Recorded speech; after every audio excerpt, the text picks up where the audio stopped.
बिस्मिल्लाहिर्रहमानिर्रहीम।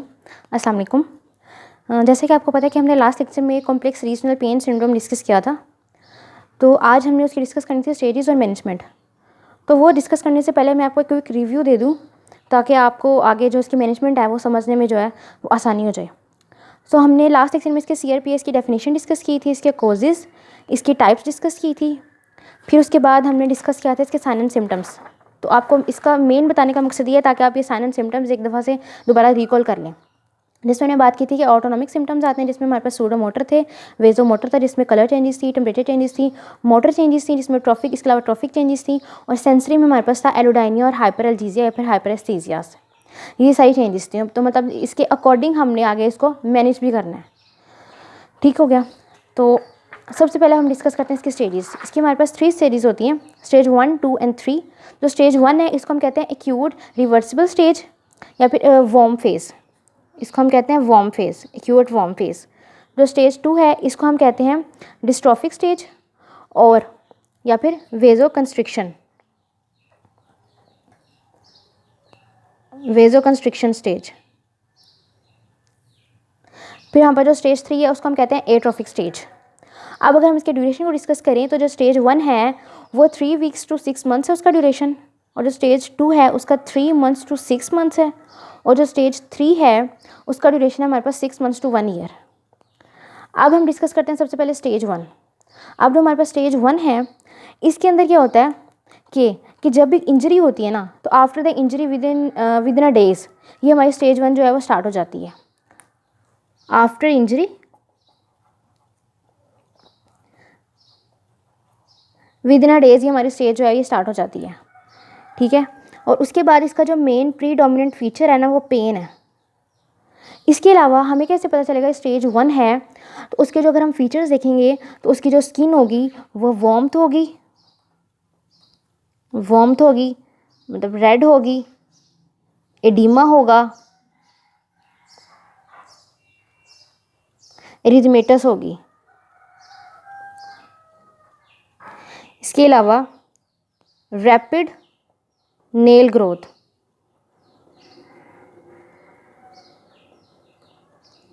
ये इसके फीचर्स होंगे। फिर अगर हम बात करें स्टेज 2 की, तो जो स्टेज 2 है ये इसका जो ड्यूरेशन है मैंने पहले डिस्कस किया है 3 मंथ्स टू 6 मंथ्स तक होता है। इसे हम वेजो कंस्ट्रिक्शन स्टेज कहते हैं। अब अगर हम देखें तो इसके फीचर्स क्या हैं कि इसको हम कोल्ड फेस भी कहते हैं। इसको हम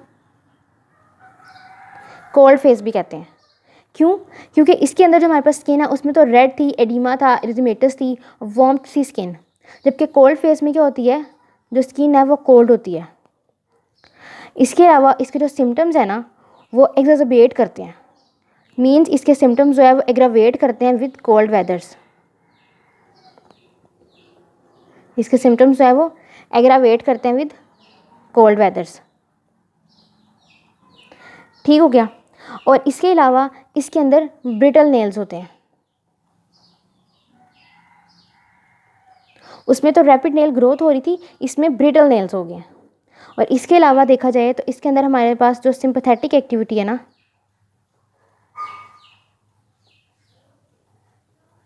वो ज़्यादा हो जाती है। सिंपैथेटिक एक्टिविटी ज़्यादा हो जाती है और इसमें हमारे पास बर्निंग पेन होती है। जो मैंने आपसे लास्ट लेक्चर में डिस्कस किया था कि बर्निंग पेन इसका मोस्ट इंपॉर्टेंट फीचर है। बर्निंग पेन होती है, सिंपैथेटिक एक्टिविटी ज़्यादा होती है, और हाइपर एस्थीसियाज होते हैं। हाइपर एस्थीसियाज होते हैं। अब हम डिस्कस करते हैं स्टेज 3। अब यहाँ पर स्टेज 3 है, इसका ड्यूरेशन होता है 6 मंथ्स टू 1 ईयर। अब इसके अंदर क्या होते हैं कि हमारे पास हमारे पास जो पेन है वो या तो एग्रावेट कर जाती है या जो पेन है वो डिक्रीज हो जाती है। ठीक हो गया। इसके अलावा हमारे पास क्या होता है, इसके अंदर इसका जो मेन फीचर है वो इसमें मसल वेस्टिंग और कॉन्ट्रैक्चर्स बन जाते हैं।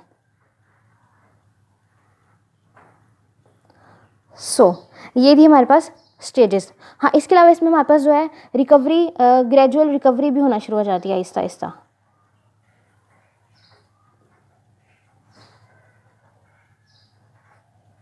With in months. अब हम डिस्कस करते हैं इसके मैनेजमेंट। इसकी जो मैनेजमेंट है वो हमारे पास है मेडिकल मैनेजमेंट है, और इसके अलावा हमारे पास इसकी जो मैनेजमेंट है वो है साइकोथेरेपी मैनेजमेंट है और फिज़िकल थेरेपी मैनेजमेंट है। अगर हम इसकी मेडिकल मैनेजमेंट को डिस्कस करें तो इसमें हम उनको उसके पेन और एडिमा को कम करने के लिए हम क्या दे सकते हैं, ओपियोइड्स और एनाल्जेसिक्स। इसके अलावा हम उनको दे सकते हैं साइकोथेरेपी के लिए एंटी डिप्रेसेंट्स एंड एंटी कन्वल्सेंट्स। ठीक हो गया। अच्छा, मेडिकल मैनेजमेंट में हमने जो देखा था, हमने कहा था कि पेन मैनेजमेंट के लिए हम ओपियोइड्स या फिर एनाल्जेसिक्स दे सकते हैं। इसके अलावा ओरल कॉर्टिकोस्टेरॉइड्स भी दिए जाते हैं। ओरल कॉर्टिकोस्टेरॉइड्स ये पेन इन्फ्लेमेशन वगैरह को जो है वो कम कर देते हैं।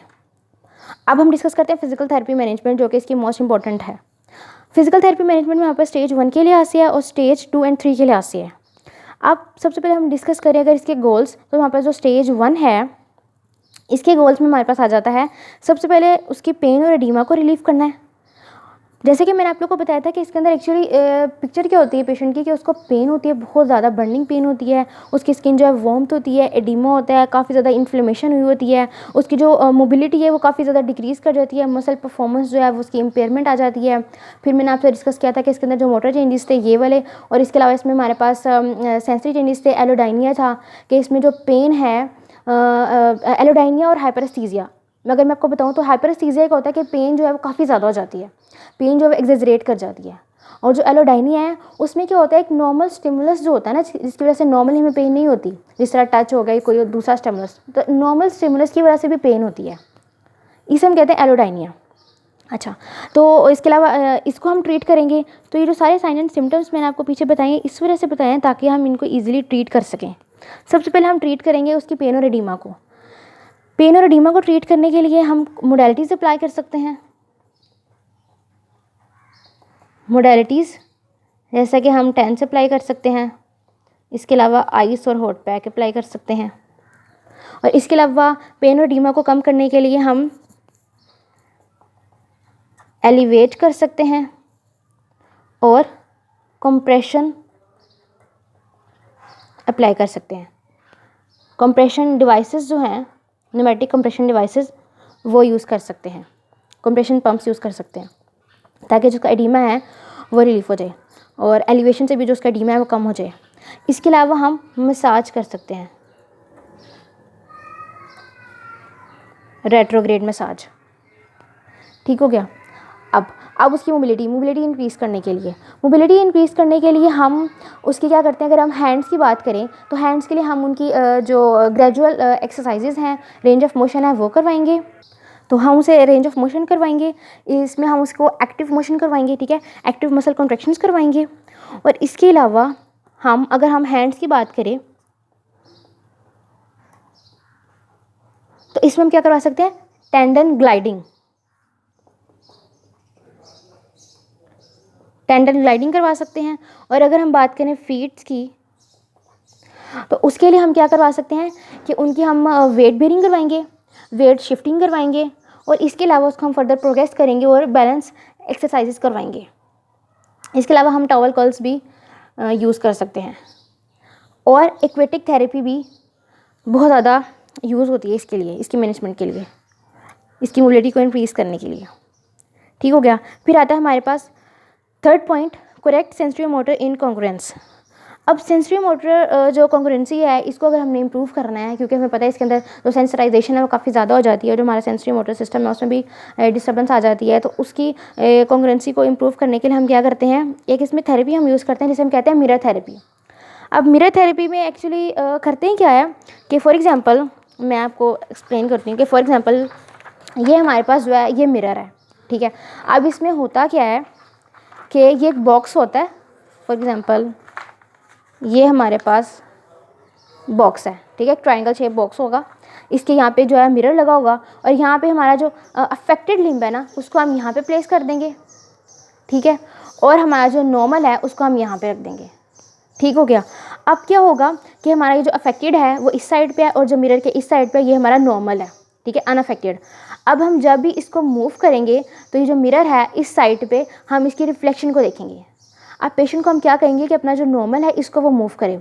जब इसको वो मूव करता रहेगा तो इसकी जो रिफ्लेक्शन है वो मिरर में देखेगा, तो उसको ऐसा लगेगा कि जैसे इसका जो दूसरा लिम्ब है जो कि अफेक्टेड है वो मूव कर रहा है, ठीक हो गया। तो मतलब वो अपने अफेक्टेड लिम्ब की पोजीशन की जगह पे अपने जो अनअफेक्टेड लिम्ब है वो एक्चुअली में उसका होगा।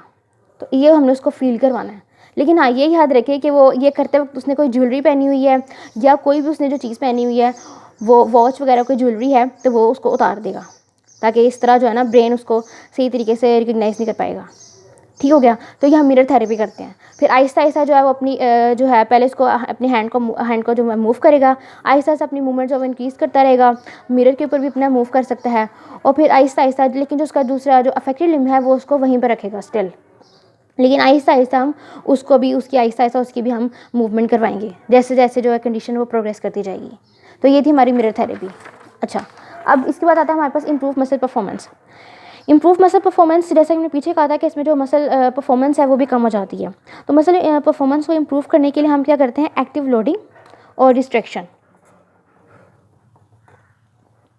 अब एक्टिव लोडिंग में हम क्या करते हैं, हम क्लोज चेन एक्टिविटीज़ करवाते हैं, ठीक हो गया, क्लोज चेन एक्टिविटीज़ करवाते हैं। और फिर डिस्ट्रैक्शन, अब डिस्ट्रैक्शन में हमारे पास क्या होता है कि फॉर एग्जांपल डिस्ट्रैक्ट हम कैसे करते हैं, उसे कहते हैं कोई वेट जो है ना वो कैरी करे, कोई वेट जो है ना वो लिफ्ट करे। वेट लिफ्ट करेगा तो इससे क्या होगा, उसकी जो लिम्ब है उसके ऊपर डिस्ट्रैक्शन आएगी, वो डिस्ट्रैक्ट होगा, ठीक हो गया, जिसकी वजह से उसका जो सेंसरी मोटर सिस्टम है वो भी एक्टिवेट होगा और उसके जो एफरेंट नर्व फाइबर्स हैं उनकी जो फाइबर्स हैं उनकी स्टिमुलेशन होगी, ठीक हो गया, और उसका न्यूरोमस्कुलर कंट्रोल है वो डेवलप होगा। लेकिन हाँ इसमें एक चीज़ याद रखनी है कि हमारे पास जो एक टिश्यू है ना उसके ऊपर स्ट्रेस है, हमारा जो इसमें मेन ऑब्जेक्टिव है वो टिश्यू स्ट्रेस जो है वो प्रोवाइड करना है। जॉइंट मोशन इतनी ज़्यादा ना हो, टिश्यू पे स्ट्रेस आए। नेक्स्ट हमारे पास आता है इम्प्रूव सर्कुलेशन। अब सर्कुलेशन इम्प्रूव करने के लिए हम उसको लो इम्पैक्ट एरोबिक्स करवा सकते हैं, low impact aerobics. At last हम डिस्कस करेंगे डिसेंसिटाइज एरिया। अब डिसेंसिटाइज एरिया में क्या होता है, जैसे कि हमने पीछे डिस्कस किया था कि डिसेंसिटाइजेशन में एक्चुअली हम करते ही है कि इसमें पेशेंट की जो हमें पता है सेंसिटिविटी काफ़ी ज़्यादा हो जाती है। हमने डिस्कस किया था हाइपरस्थीसियाज हो जाते हैं, एलोडाइनिया हो जाता है, सेंसिटिविटी जो है काफ़ी ज़्यादा हो जाती है। हमने उसकी सेंसिटिविटी को कम करना है। सेंसिटिविटी को कम करने के लिए हम क्या करते हैं, उस एरिया को डिसेंसिटाइज करते हैं। अब वो डिसेंसिटाइज कैसे करते हैं, उसमें हम डिफरेंट टेक्सचर्स यूज़ करते हैं, डिफरेंट टेक्सचर्स यूज़ करते हैं। जैसे कि सबसे पहले हम स्टार्ट करेंगे कोई पिन प्रिक से, ये जो कॉटन रब है उससे हम उसको जो है ना वो स्टार्ट करेंगे, ठीक है। इसके अलावा हम प्रेशर या फिर वाइब्रेशन ये भी अप्लाई कर सकते हैं, इसके थ्रू भी हम उसको डिसेंसिटाइज करेंगे। लेकिन याद रखना कि डिसेंसिटाइजेशन करने के दौरान में हमने जो एरिया है जो नॉर्मल है वहाँ से हमने स्टार्ट करना है, ठीक है। उसके बाद आहिस्ता आहिस्ता उस एरिया की तरफ मूव करना है जिसकी हमने डिसेंसिटाइजेशन करनी है, जहाँ पे सेंसिटिविटी बहुत ज़्यादा हुई हुई है। तो इस तरीके से हमने उसको डिसेंसिटाइज करना है और आहिस्ता आहिस्ता इसको हम प्रोग्रेस करते रहेंगे। जो टेक्सचर है उसको आगे फर्दर मॉडिफाई करते रहेंगे। फॉर एग्जांपल अगर हमने कॉटन से किया था स्टार्ट तो हम फिर आगे पिन प्रिक जो है पिन यूज़ करेंगे इस तरह। तो हम जो है डिफरेंट उसके टेक्निक्स के थ्रू हम उसको डिसेंसिटाइज करेंगे। Now stage 2 and 3। Stage 2 and 3 भी यही है कि इसमें हम फर्दर इन चीज़ों को जो है पीछे हमने डिस्कस की थी, जो हमने मैनेजमेंट के लिए की थी, उनको फर्दर हम आगे प्रोग्रेस करेंगे। पेन मैनेज करेंगे, उसकी पेन मैनेजमेंट के लिए कुछ टेक्निक्स अप्लाई करेंगे, उसकी मोबिलिटी को इंक्रीज़ करने के लिए कुछ टेक्निक्स अप्लाई करेंगे। इसके अलावा एट लास्ट उसकी हम फंक्शनल परफॉर्मेंस को इम्प्रूव करेंगे। पेन मैनेजमेंट अगर हम डिस्कस करें तो पेन मैनेजमेंट के लिए हम क्या करते हैं कि जैसे हमने पीछे बात की थी कि हम मोडेलिटीज़ वगैरह अप्लाई करते हैं, ठीक है। इसके अलावा मेडिकल में हम उसको जो ड्रग्स वगैरह हैं वो देते हैं। तो इसी तरह यहाँ पे भी हम जो मोडेलिटीज़ वगैरह वो अप्लाई करेंगे, साथ हम एक्सरसाइजेस करेंगे, ठीक है। मोडेलिटीज़ ही अप्लाई करेंगे, साथ हम उसको एक्सरसाइजेस भी करवाएंगे। इसके अलावा हमने बात की थी कि इसमें डिसेंसिटाइज एरिया का, तो यहाँ पे भी हम जो है डी सेंसिटाइज करेंगे एरिया को। ठीक हो गया। डिफरेंट टेक्निक्स के थ्रू फर्दर हम उसको प्रोग्रेस करेंगे। और जो हमने पीछे बात की थी मिरर थेरेपी की, मिरर थेरेपी, उसको फर्दर प्रोग्रेस करेंगे। ठीक हो गया। अब इंक्रीज मोबिलिटी। अब पीछे तो हमने मोबिलिटी के लिए सिंपल बात की थी कि हम उनकी एक्टिव मसल कॉन्ट्रेक्शंस करवाते हैं, और हैंड्स के लिए, फीट के लिए हमने डिस्कस किया था कि टेंडन ग्लाइडिंग करवाएंगे। फीट्स में बात की थी कि हम उसकी towel curls, weight bearing, weight shifting, ठीक है, बैलेंस एक्टिविटीज़, बैलेंस एक्सरसाइजेज, ये सब करवाएंगे। अब यहाँ पे हम फर्दर जो कि प्रोग्रेस कर रहे हैं, तो इसके लिए हम जो है स्पेसिफिक एक्चुअली स्टेज 2 और 3 जो हमारी क्रॉनिक स्टेज होती है, इसके अंदर हम जब मोबिलिटी को या ट्रीटमेंट जब हम करते हैं, तो इसमें हम स्पेसिफिक हो जाते हैं। जो हमारे इन्वॉल्व टिश्यूज़ हैं उनके लिए काफ़ी ज़्यादा स्पेसिफिक हो जाते हैं। अच्छा, अब इनके अंदर मोबिलिटी को हम कैसे प्रोग्रेस कर सकते हैं, इसमें हम मैनिपुलेशन करेंगे। अब मोबिलाइजेशंस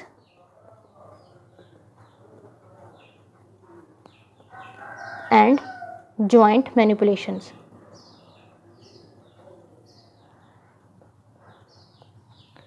ठीक हो गया। मोबिलाइजेशंस और जॉइंट मैनिपुलेशंस करवाएंगे हम।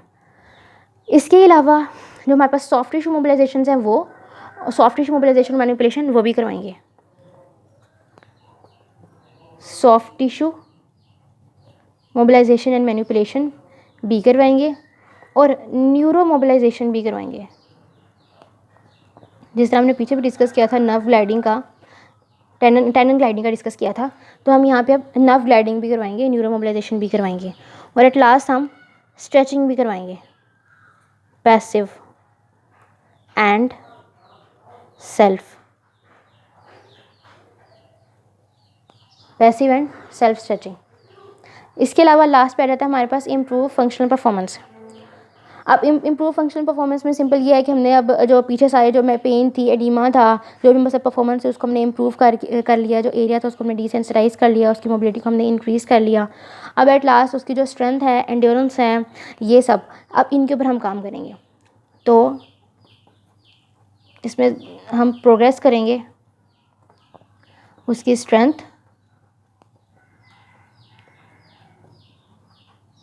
एंड्योरेंस, और उसको हम करवाएंगे फंक्शनल एक्सरसाइजेस। सो ये था हमारा आज का टॉपिक, जिस पर हमने डिस्कस किया उसकी स्टेजेस को, और इसके अलावा उसमें हमने डिस्कस किया उसकी मैनेजमेंट को। अगर हम स्टेजेस को देखें, तो स्टेजेस में मैंने आपको बताया था कि इसकी 3 स्टेजेस होती हैं। वहाँ पर स्टेज 1 है, उसमें पेन इसका प्रीडोमिनेंट फीचर होता है।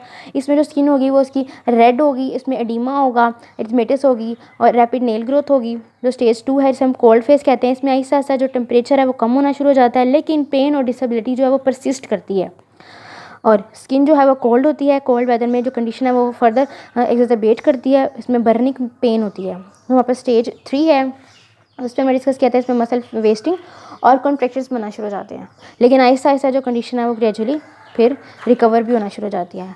फिर हमने डिस्कस किया था इसके मैनेजमेंट को, जिसमें हमने इसकी की थी medical, psychotherapy, physical therapy. Psychotherapy में एंटी कन्वल्सेंट थे, एंटी डिप्रेसेंट्स थे, क्योंकि इसमें हमारे पास इमोशनल भी इश्यूज आते हैं, तो हमारे पास इस वजह से हम इनको एंटी डिप्रेसेंट्स भी देते हैं। मेडिकल में हमारे पास ओपियोइड्स, एनाल्जेसिक्स, कॉर्टिकोस्टेरॉइड्स थे। फिर हमने स्टेजेस के लिहाज से इसको डिस्कस किया, उनकी ट्रीट किया। स्टेज 1, स्टेज 2 एंड 3 के लिहाज से स्टेज 1 पे उसकी जो पेन है, उसका जो एडिमा है, उसकी मोबिलिटी को इंक्रीज़ करेंगे। इसके अलावा उसकी हम सेंसरी मोटर के लिए उसको हम मिरर थेरेपी करवाएंगे, उसके मसल परफॉर्मेंस को इंप्रूव करेंगे, डिस्ट्रैक्शंस करवाएंगे, और उसको हम क्लोज चेन एक्सरसाइजेस करवाएंगे, डिसेंसिटाइज करेंगे एरिया को डिफरेंट टेक्सचर्स के थ्रू। फिर एट लास्ट हमने स्टेज 2 एंड 3 में डिस्कस किया था कि इन सबको हम फर्दर प्रोग्रेस करेंगे, डिसेंसिटाइज करेंगे, मोडालिटीज़ अप्लाई करेंगे, मोबिलाइजेशन, यहाँ पे हम उसको मोबिलाइजेशन और मैनिपुलेशन करवाएंगे, और न्यूरो मोबिलाइजेशन करवाएंगे, पैसिव मोबिलाइजेशन करवाएंगे, neuro mobilisation, passive and self stretching करवाएंगे। एट लास्ट उसको हम प्रोग्रेस करेंगे strength, endurance and functional exercises पे। So that's it. ये था हमारा आज का कंप्लीट टॉपिक CRPS। उसको हमने उसका क्विक रिव्यू भी कर लिया, फिर उसके बाद हमने उसकी स्टेजेस और इसकी मैनेजमेंट को भी डिस्कस कर लिया। So thank you, and please subscribe this channel and also click the bell icon. अल्लाह हाफिज़।